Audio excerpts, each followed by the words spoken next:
Goeiedag julle. Kom ons neem net 'n oomblik en ons raak stil en ons raak bewus van die Here se teenwoordigheid. Laat jou gedagtes stil word en fokus op sy stem.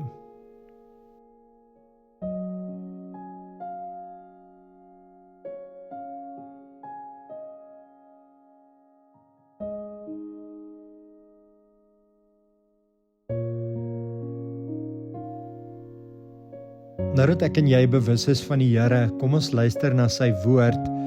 Spreuke 22 vers 6, ek gaan vir jou 2 keer lees. Dit sê, leer 'n kind van kleins af die regte pad. En selfs wanneer hy oud is, sal hy nie daarvan afwyk nie. Ek lees dit graag weer vir jou.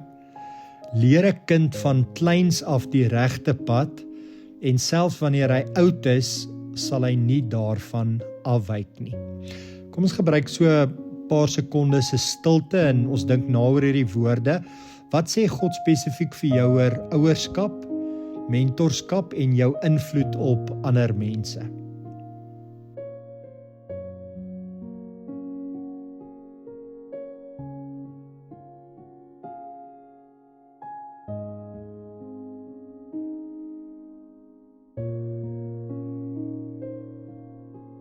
Hierdie verse herinner ons daaraan dat die vroeë jare van 'n kind se lewe van kritieke belang is. Dis 'n tyd van saadsaai, nie net deur ons woorde nie, maar deur ons dade.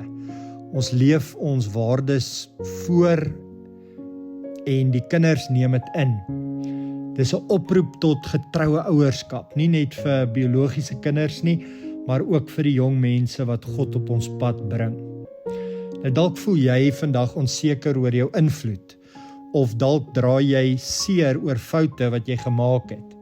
Onthou, God se genade is groter as enige tekortkoming, en hy werk in en deur ons, selfs wanneer ons nie volmaak is nie.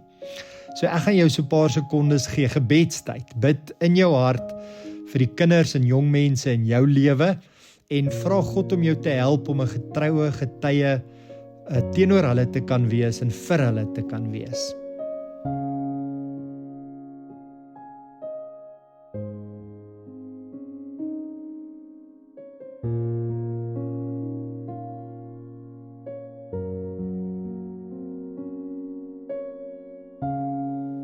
Dit is goed om te kan bid en te kan praat met die Here, maar ons het ook nodig om te luister na wat die Here op ons harte lê. So kom ons doen dit nou en vra dat die Here terug sal praat met ons op reaksie van dit wat ons nou net vir hom gesê het.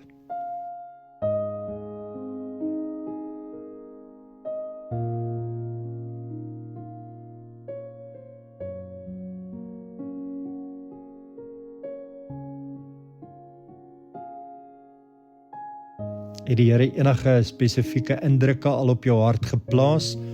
Wanneer dit kom by jou kinders of persone wat jy dalk mentor, 'n invloed op uitoefen, nou kom ons bid saam. Here, U het ons die verantwoordelikheid gegee om jong mense te lei en te vorm. Help ons om dit met wysheid en liefde te doen.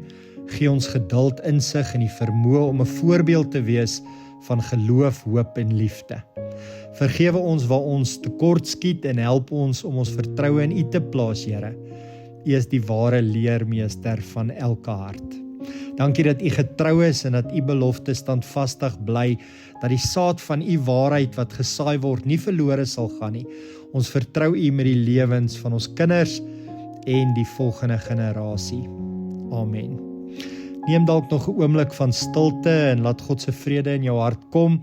Vertrou dat hy aan die werk is, nie net in jou nie, maar ook in die lewens van die vir wie jy gebid het. Amen.